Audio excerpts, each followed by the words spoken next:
Good morning. আজি দেওবাৰ আৰু আজি আছে মোৰ এটা ভাত খোৱা নিমন্ত্ৰণ। ভাত খোৱা নিমন্ত্ৰণটো আছে মোৰ বাইদেউহঁতৰ ঘৰত, ডাঙৰ বাইদেউৰ ঘৰত। আৰু তালৈ আৰু এজন গেষ্ট আহিব আৰু গেষ্টজনৰ কথা কৈ পেলাই আচলতে আপোনালোকক ভাল লাগিব। যিকোনো ক্ষেত্ৰখনত নীৰৱে কাম কৰি যোৱা এজন ব্যক্তি, মানুহৰ জনহিতাৰ্থে কাম কৰি থকা এজন ব্যক্তি। গতিকে তেখেতক মই আপোনালোকৰ আগত চিনাকি কৰি দিবলৈ পালে বহুত ভাল পাম। গতিকে মনত এটা আশাও পুহি ৰাখিছোঁ যে আপোনালোকৰ লগত তেখেতক এটা চিনা পৰিচয় এটা কৰাই দিম। যিসকলে জানে তেওঁলোকেতো জানেই, আৰু যিসকলে নাজানে তেওঁলোকৰ কাৰণে ভাল হ'ব। চিনাকি পৰ্বটো মই নিশ্চয় কৰাই দিম। ভিনদেউ আহি পোৱালৈকে অলপ সময় আছে, আৰু তেতিয়ালৈকে মই ভাবিলোঁ মই আপোনালোকক মোৰ দুখনমান পুৰণা ফটো দেখুৱাম। এই ধৰক 95, 94 এনেকুৱা সময়ৰ দুখনমান পুৰণা ফটো দেখুৱাম। আগৰ মইজনী আৰু এতিয়াৰ মইজনী কিমান ডিফাৰেঞ্চ। সকলো মানুহৰ জীৱনতে এই কথাটো হয়, আপোনালোকৰ নিশ্চয় হৈছে। নিজৰ মাজতে ইমানবিলাক চেঞ্জেছ কেনেকৈ সলনি হৈ যায় সময়বিলাক হাতৰ মুঠিত ধৰি ৰাখিব পৰা হ'লে। কিন্তু অসম্ভৱ বুলি জানিও মনটো কিন্তু তেনেকুৱাই হৈ থাকে যে স্কুলতে পঢ়ি আছোঁ নেকি, কলেজতে পঢ়ি আছোঁ নেকি। অৱয়ৱটো সলনি হৈছে কিন্তু মনটো সলনি হোৱা নাই এতিয়াও। গতিকে মই মোৰ পুৰণা ফটো দুখনমান আপোনালোকক দেখুৱাওঁ। আশা ৰাখিছোঁ আপোনালোকে চাই পেলাই ভালো পাব। চাওকচোন, মই এতিয়া দেখুৱাম আপোনালোকক মোৰ এনেকুৱা এখন ফটো 95ৰ। সেইজনী মই। এইখন হৈছে 1995ৰ এখন ফটো, য'ত যেতিয়া মই কৃষ্ণচূড়া কৰি আছিলোঁ। আৰু এইখন ফটো তুলিছিলে আমাৰ সকলোৰে মৰমৰ শিৱানন্দ বৰুৱাই। আমি সকলোৱে শিৱাদা বুলি মাতোঁ। তাৰ পাছত এখন ফটো মই আপোনালোকক দেখুৱাম। এইখন তপন দাসৰ লগত। ফটোখন অকণমান বেয়া হৈ গৈছে। এইখনো হৈছে কৃষ্ণচূড়াৰ সময়ৰে ফটো, দেখিছেনে? এইখন আছিলে তেজপুৰত আমাৰ গানৰ শ্বুটিং হৈ আছিলে কৃষ্ণচূড়াৰ। আৰু এখন ফটো মই আপোনালোকক দেখুৱাওঁ। এইখন ফটো আছিলে 2012ৰ। এইখন তুলিছিলে অনুপ বৰুৱা ফটোগ্ৰাফাৰ। 2012ৰ ফটো এইখন। দেখিছেনে কেনেকৈ সলনি হৈ গৈ আছে? এইখন ফটো হৈছে আমাৰ দুষ্ট মানাজনীৰ লগত। আৰু এই ফটোখন মই তুলিছিলোঁ 2007ৰ এখন ফটো। 7ৰ লাষ্টৰ ফালে হ'ব। মই এখন ভিচিটি কৰিছিলোঁ সেইখিনি সময়ৰ দুষ্ট মানা, দেখিছেনে? মুখখন মানাৰো বহুত সলনি হৈ গ'ল, একে নাই এতিয়া। আৰু এখন ফটো মই দেখুৱাম আমাৰ পৰিয়ালটোৰ। এইজনী মোৰ ডাঙৰ বাইদেউ, মাজু বাইদেউ, সৰু বাইদেউ, মই, ভাইটি। এয়া মা দেউতা, বাইদেউৰ দুজনী ছোৱালী, বাইদেউৰ ল'ৰা, এইজনী দুষ্ট মানা, আৰু মই, ভাইটি, ডাঙৰ বাইদেউৰ দুটা ল'ৰা। গোটেই মানুহক মই দেখাম। এই ভাত খোৱাৰ পৰিণাম কোনোবা দিনা ওলাব। ভাতৰ জহতে পঢ়াতে বুলি গুচি আহিছে।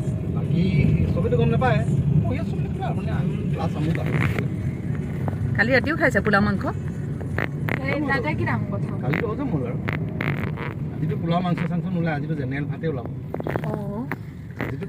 আজি নিৰামিষ।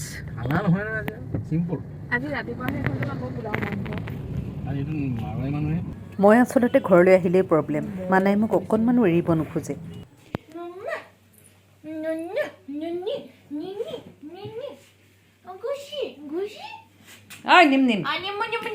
এতিয়া মই আছোঁ মোৰ ডাঙৰ বাৰ ঘৰত। আৰু আপোনালোকক মই কৈছিলোঁৱে, এজন এনেকুৱা মানুহক আজি লগ পাম যে সমাজৰ প্ৰতি যোনে কাম কৰি থাকে, নীৰৱে তেখেতে কাম কৰি আছে। আৰু আজি মই ভাবিলোঁ যে তেখেতৰ লগত দুটা কথা পাতোঁ, যাতে আপোনালোক সকলো উপকৃত হয়। কাৰণ কিছুমান কথা কিছুমান সমস্যা জীৱনত আমাৰ ইমান ভয়াৱহকৈ আহে, আমি ইমান ভয়াৱহভাৱে কল্পনা কৰি লওঁ যে এতিয়া ইয়াৰ পাছত আৰু নাই, মোৰ সকলো পথ ৰুদ্ধ হৈ গ'ল, বন্ধ হৈ গ'ল। আৰু আমি নিজৰ ওপৰত নিজে বিশ্বাস হেৰুৱাই পেলাওঁ।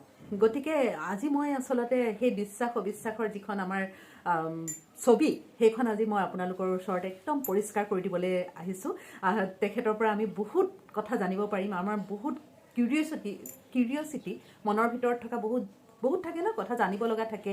কেতিয়াবা আমি ভাল গাইডেঞ্চ নাপাওঁ, কোনোবা এজন এনেকুৱা গাইড নাপাওঁ যি আমাক লৈ যাব পাৰে সেইটো ৰাস্তাত, য'ৰ পৰা গৈ পেলাই আমি সফল হ'ব পাৰোঁ যিকোনো ক্ষেত্ৰতে। আৰু আজি মই তেখেতক কাষতে পাইছোঁ, গতিকে এইটো সুযোগটো এৰি দিয়া নাযায়, নহয় জানো?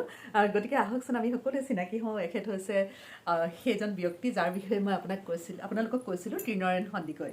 আৰু আপোনাক সৰুকৈ মোৰ ইউটিউব চেনেল এটা আছে। আজি আপোনাৰ পৰা দুআষাৰমান কথা আচলতে জানিবলৈ ইচ্ছা কৰিছোঁ আমি সকলোৱে। আপুনি এবাৰ ক'ব নেকি নিজৰ বিষয়ে? আপুনি এবাৰ মোৰ প্ৰথমতে পৰিচয়টো দি লৈছোঁ। আৰু মোৰ নাম হৈছে ত্ৰিনয়ন সন্দিকৈ। আৰু বৰ্তমান মই মুম্বাই অসম ভৱনৰ আৱাসিক অভিযন্তা হিচাপে কৰ্মৰত। ভাল লাগিলে, মোৰ ভণ্টিও হয় আৰু মোৰ এগৰাকী মোৰ প্ৰিয় অভিনেত্ৰী হয় আৰু এনেকৈ যে লগ পাম মই কেতিয়াও ভবাই নাছিলোঁ আৰু এটা সুন্দৰ প্ৰশ্ন কৰিছে যে সাধাৰণতে যেতিয়া যিকোনো এজন মানুহৰ পৰিয়ালত যেতিয়া কৰ্কট ৰোগ হয় বা কেঞ্চাৰ বিধিক হয় তেতিয়া গোটেই পৰিয়ালটো কিন্তু ভাগি পৰে মানসিকভাৱেও হওক আৰু আৰ্থিকভাৱে বহুত জুৰুলা হৈ পৰে গতিকে তেওঁলোকে ভাবে যে ক'ত যাম কি নকৰিম এই ক্ষেত্ৰত কিন্তু এটা কথা ক'ব লাগিব যে অসম চৰকাৰৰ এটা সুন্দৰ অনুষ্ঠান হৈছে যি মানৱ সেৱাত সদায় ব্ৰতী থাকে আৰু সেই অনুষ্ঠানটোৰ নাম হৈছে অসম ভৱন মুম্বাই আৰু অসম ভৱন মুম্বাইত আমি 2004 চনৰ পৰা একেলেঠাৰিয়ে কাম কৰি থকা হৈছে কৰ্কট ৰোগীসকলৰ সেৱাৰ বাবে আৰু তাত আমাৰ দেৱাশীষ শৰ্মা আছে দেৱাশীষ দা আছিলে দেৱাশীষ দাৰ কথা কিন্তু আপোনাক মই আজি কওঁ দেৱাশীষ দাৰ কথা নোকোৱা মানুহ নাই দেৱাশীষ দা এনেকুৱা এজন মানুহ যে তেখেতক যি এবাৰ লগ পাইছে প্ৰথমবাৰ লগ পোৱা মানুহেও মানে তেখেতৰ বিষয়ে আন 10জন মানুহৰ আগত গুণানুক কীৰ্তনে কৰিব আৰু তেখেতে ইমান বেছি মানুহক সহায় কৰে আৰু সেই কথাটো কিন্তু সঁচাকৈ দেৱাশীষ দা আপোনাক সকলোৰে হৈ সমগ্ৰ বিশেষকৈ অসমবাসীৰ হৈ এয়া পাহতে ধন্যবাদ জ্ঞাপন কৰিছোঁ সঁচাকৈ আপুনি যি কৰ্মৰ যি দৃষ্টান্ত আমাৰ সন্মুখত দাঙি ধৰিছে সি সঁচাকৈ বিৰল ভগৱানে এনেকৈ আপোনাক শক্তি দিয়ক যাতে আপুনি এনেদৰেই অসমবাসীৰ সেৱা কৰি থাকিব পাৰে কওকচোন এতিয়া মই কথা এটা জানিব খুজিছোঁ আপোনাক মই মাজতে ইণ্টাৰাপ্ট কৰিছোঁ মানে এজন মানুহৰ যেতিয়া কৰ্কট ৰোগ হয় যেতিয়া শুনাৰ লগে লগে মানুহজনৰ কি হয় মনৰ সকলো উদ্যম হেৰুৱাই পেলাই মানুহজনে ভাবে মোৰ শেষ মোৰ আৰু ইয়াত ৰাস্তা আৰু নাই সন্মুখত কিন্তু আমি জানো কৰ্কট ৰোগৰ যি চিকিৎসা সি বহুত ব্যয়বহুল নহয় জানো কিন্তু এনেকুৱা কিবা আছে নেকি যে অসম চৰকাৰেই হওক বা ভাৰত চৰকাৰৰ এনেকুৱা তৰফৰ পৰা কিবা মানে এনেকুৱা আছে নেকি যে সহায় মানে ৰোগীসকলক দুখীয়া ৰোগীসকলক তেনেকুৱা সহায় কৰিব পৰা কিবা এয়া আছে নেকি অসম ভৱনৰ কথাটো আমি গম পাইছোঁই কিন্তু ফাইনেন্সিয়েলি মানে এনেকুৱা কিবা হেল্প কৰিব পৰা কিবা ব্যৱস্থা আছে নেকি তাৰমানে কি হৈছে কিছুমান চৰকাৰৰ আঁচনি আছে আজি আপোনালোকে জানে যে অটল অমৃত কাৰ্ডৰ পৰা আৰম্ভ কৰি প্ৰাইম মিনিষ্টাৰ যিটো আছে এটা আঁচনি আছে তাতো আপোনালোকে বহুত আপোনালোকে কম খৰচত কাম নিজৰ ট্ৰিটমেণ্ট কৰিব পাৰে তাৰোপৰিও আমাৰ তাতে আপোনালোকে জানে যে দীপশিখা কেঞ্চাৰ কেয়াৰ ফাউণ্ডেশ্যন বুলি আৰু দীপশিখাৰ লগত ময়ো জড়িত হৈ আছোঁ এজন তাতে ফাউণ্ডাৰ হিচাপত আছোঁ তাতে আৰু দীপশিখা নামটো মই ৰখা নাম দীপশিখা নামটো ৰখাৰ আঁৰত কিবা আছিলে নেকি দীপশিখা মানে যিদিনাখন আমাৰ অসম ভৱনত বহি দেৱাশীষ শৰ্মাই যেতিয়া NGOটো খোলাৰ পিছত কৈ আছে যে আমি এটা নতুন নাম ৰাখিব লাগে এটা জয়ন্ত দা আছিলে জয়ন্ত গোস্বামী তেতিয়া জয়ন্ত দাই কৈছে যে কি নাম দিব কোনোবাই কৈছে আশ্ৰয় দিব এনেকৈ বেলেগ বেলেগ বিভিন্ন নাম তেতিয়া মই ক'লোঁ যে এটা দীপশিখা নামটো যদি দীপ মানেতো পোহৰ তাৰ শিক্ষাটো মানে অসমৰ বিভিন্ন জেগালৈ যাতে বিয়পি যাব পাৰে দীপশিখা নামটো যেতিয়া দিলোঁ তেতিয়া চবেই ভাল পালে যে এই নামটো বহুত ভাল হ'ব আপোনাক সঁচাকৈ ধন্যবাদ সঁচাকৈ দীপশিখা মানে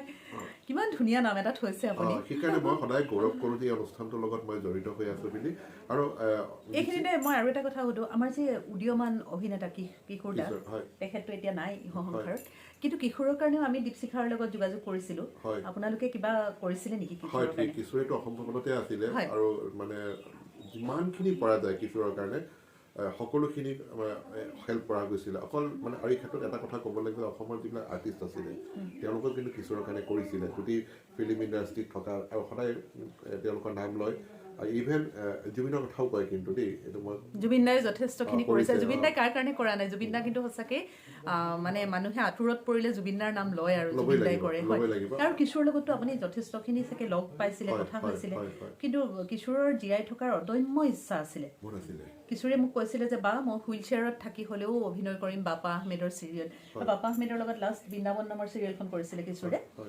তেনেকৈ কৈছিলে কিন্তু কিশোৰৰ মানে ষ্টেজটো বহুত বেছি হৈ গৈছিলে নহয় শৰীৰৰ প্ৰতিটো জেগালৈ বিয়পি গৈছিলে এতিয়া মানে কিশোৰেতো আমাৰ লগতে শ্বুটিং কৰি আছিলে আৰু সি গম নাপালে যে তাৰ এটা এনেকুৱা ডিজিজ হৈ আছে সি একদম গম নাপালে সি সদায় কৈ থাকিলে যে তাৰ পাইলছ হৈছে আৰু সি তেনেকুৱা দৰৱ খাই থাকিলে মাজতেতো মই শুনিবলৈ পালোঁ যে কিশোৰে হোমিঅ'পেথিক খাইছে কিমান সঁচা কিমান মিছা নাজানো কিন্তু যি ট্ৰিটমেণ্টেই নকৰক আমি এতিয়া কিশোৰৰ হওঁতে আমি একো ধৰিবই নোৱাৰিলোঁ তেনেকুৱা এতিয়া আমি ধৰিব পৰা কিবা উপায় আছেনে যে আমাৰ এইটো ডিজিজ আমাৰ হৈ আছে তেনেকৈ আমি কেনেকৈ গম পাম যে কৰ্কট ৰোগৰ ক্ষেত্ৰত সদায় মানুহৰ সজাগতা লাগে একদম 1 নম্বৰ হয় আমি আচলতে সজাগ নহয় শৰীৰে কিন্তু এটা প্ৰথমতে এটা আগজাননী দিয়ে, ৱাৰ্নিং এটা দিয়ে। কিন্তু মই যেনে এক্সাম্পলটো বহু যদি দীৰ্ঘদিনীয়া কাহ হৈ থাকে, সেইটোতো মোৰে হৈ আছে দেখোন। নহয় তেনেকুৱা নহয়, এইটো আমাৰ ক্লাইমেটৰ হেৰি হয়।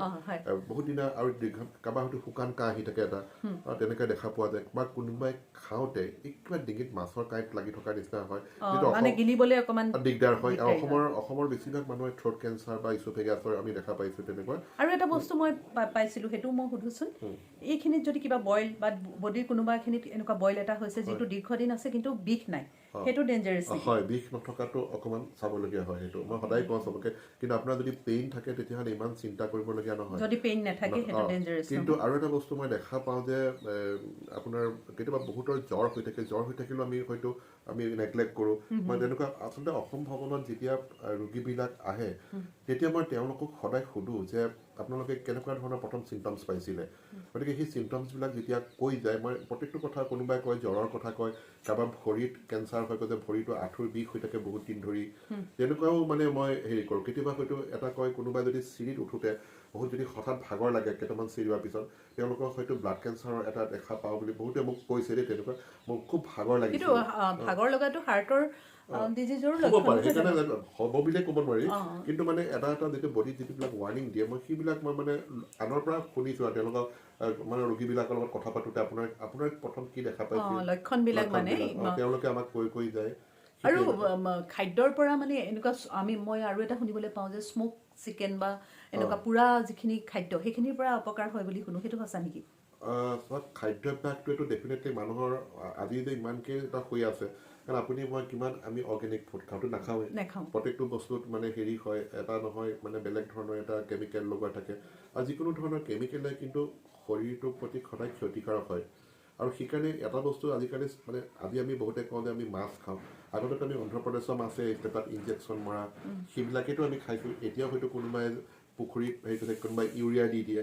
সেইবিলাক সোনকালে ডাঙৰ হ'বৰ কাৰণে মাছটো মানে আমাৰ কাৰণে সুবিধাৰ হৈ থকা নাই এতিয়া। গতিকে মই দেখা পাওঁ যে এতিয়া অসমৰ পৰা আৰম্ভ কৰি আমাৰ এই যিটো বেল্ট, আমাৰ এই পশ্চিমবংগ, এইবিলাক মানুহৰ এটা খুব থ্ৰোট কেঞ্চাৰ হওক বা এনেকুৱা খুব দেখা পাইছোঁ। কিন্তু খুব মই এটা বস্তু চাইছিলোঁ, থ্ৰোট কেঞ্চাৰৰ কাৰণে মানুহবিলাক খুব হেৰিলৈ যায়, প্ৰিন্স আলী খান হস্পিটেললৈ যায়। তাত এখন ফাৰুক কি আছিলে নামটো, চুলতান প্ৰধান ছাৰ তেখেত আছিলে। আৰু তাত আমাৰ তপন শইকীয়া, তেখেতে বহুত সহায় কৰে বুলি শুনা পাইছোঁ, তপন শইকীয়াৰ কথা। আৰু সেই কথাটোত মই এটা কথা শুনা পাইছিলোঁ যে ডিঙিৰ এইখিনিৰ পৰা পেটৰ এইখিনিলৈকে যিকোনো ধৰণৰ কেঞ্চাৰে মানে ট্ৰিটমেণ্টটো প্ৰিন্স আলী খানত বৰ ধুনীয়াকৈ হয়।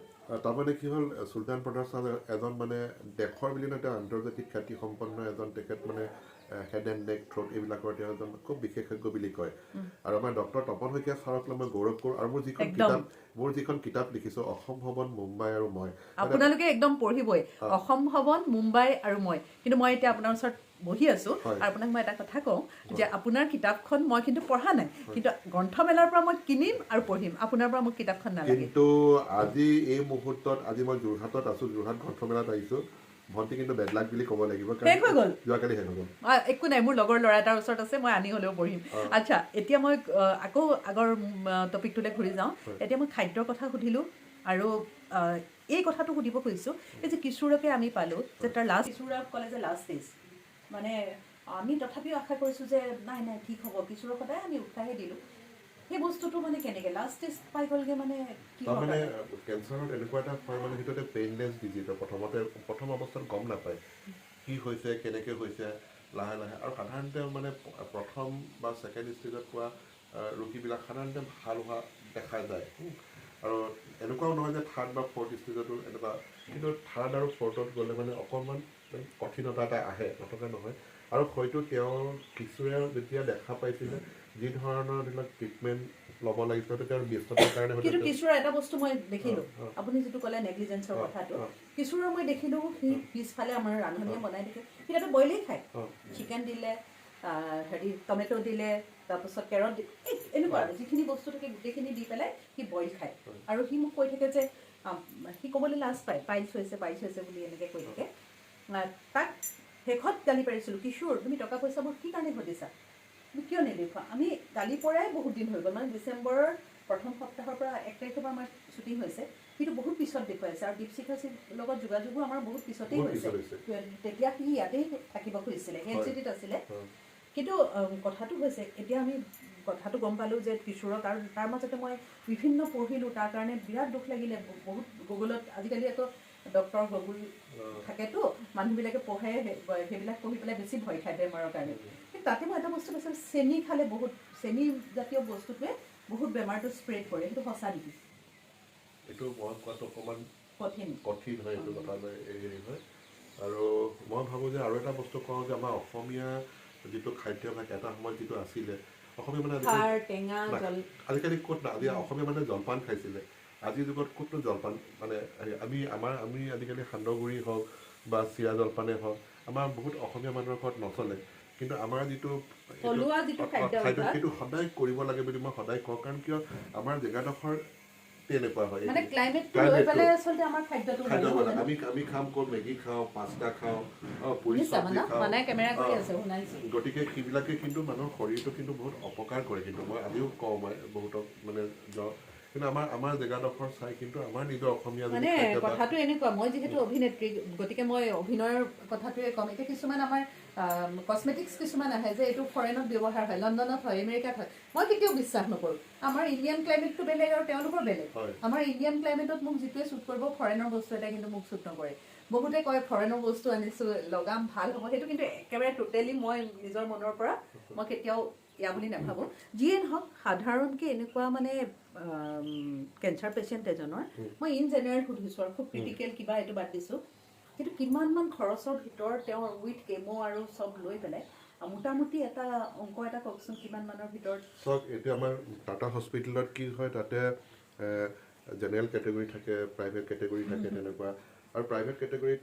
খৰচাটো বেছি হয় মই জেনেৰেলখিনিৰ কাৰণেই সুধিছোঁ কাৰণ মই ইয়াতে চাওক এতিয়া আমি অসমৰ পৰা যিমানবিলাক যোৱা দেখা পাওঁ তেওঁলোকক সদায় খুব বেছি পইচা লৈ যায় তেওঁলোক 2 লাখ 3 লাখ এনেকুৱা এটা মানে তেনে এটা লৈ যায় গোটাই মেলি আৰু তাৰ পিছত আমাৰ বহুতে সহায় কৰে তেওঁলোকে আৰু এতিয়া মই কওঁ যে অসম ভৱন থকা অৱস্থাত অসমত থকা যিকোনো মানুহে লাগিলে 1000 দুখীয়া হওক তেওঁলোকে কিন্তু অসম ভৱনত কিন্তু বিন্দাস আহিব পাৰে কাৰণ আমি থকা বিন্দাস লেখকে কৈছে গতিকে আপোনালোকে বিন্দাস আহিব এই শব্দটো মই সদায় কওঁ যে আপোনালোকে বিন্দাস আহিব অসম ভৱনত অসম ভৱনৰ প্ৰতিজন কৰ্মচাৰী কিন্তু সদায় আপোনালোকৰ কাৰণে সেৱাৰ কাৰণে থাকে আৰু তাত বহুত মোৰ কিতাপখনত লিখিছোঁ যে টাটা হস্পিটেলৰ ওপৰত এটা সমু এটা অৱলোকন এটা কৰিছে আপোনালোকৰ এখিনিও দিয়া আছে লোকেশন হেৰি গুটেখিনি দিয়া আছে আপোনালোকে কিতাপখন চাব মই কিতাপখন ডেছক্ৰিপশ্যনত দি দিম ত্ৰিনয়ন সন্দিকৈৰ কিতাপখন তেখেত বিন্দাস ত্ৰিনয়ন সন্দিকৈ আৰু কিতাপখন পঢ়িম আপোনালোকে সকলোৰে ওচৰত কিতাপখন মজুত এইকাৰণেই ৰাখিব যে আমি নিজৰ নহ'লেও বেলেগকতো সহায় কৰিব পাৰোঁ আমি ৰাস্তাটো দেখুৱাব পাৰোঁ গতিকে এইটো মই মোৰ ফেচবুকতে হওক ইনষ্টাগ্ৰামতে হওক মোৰ পেজতে হওক সকলোতে মই দিম আৰু তেখেতক আচলতে বহুত কথা জানিবলৈ ইতিমধ্যে বাকী আছে কিন্তু বায়ে ভিতৰৰ পৰা চিঞৰি আছে ভাত খাবলৈ আপোনালোককতো মই কিতাপখন দিয়ে দিম গতিকে চিন্তাৰ কোনো কথা নাই আপোনালোকে সেইখন চাব তাতে আপোনালোকৰ ধুনীয়াকৈ আলোকপাত কৰা আছে নহয় বিষয়টোৰ ওপৰত গতিকে আপোনালোকে বহুত উপকৃত হ'ব বুলি মোৰ বিশ্বাস আৰু আপোনাক আৰু কৰ্কট ৰোগী হাতপুথি হিচাপে হ'ব আৰু এতিয়াতো আমি বিদায় ল'ব লাগিব আৰু মোৰ এটা টিপিকেল ষ্টাইল আছে সদায় মই কওঁ শেষত কম আপোনালোকে য'তে আছে সুৰক্ষিত থাকক আপোনাৰ সুৰক্ষা আপোনাৰ হাতত আপোনালোকক পুনৰ লগ পোৱাৰ প্ৰতিশ্ৰুতিৰে আজিলৈ আহোঁ বাই গতিকে সকলোৱে বিন্দাস থাকক বিন্দাস ত্ৰিনয়ন সন্দিকৈৰ কিতাপখন পঢ়ক আৰু অসম ভৱনত কেনেকৈ যোগাযোগ কৰিব পাৰিব সকলোখিনি আপোনালোকে তাতেই পাব আজিলৈ আমি ইমানতে বিদায় লৈছোঁ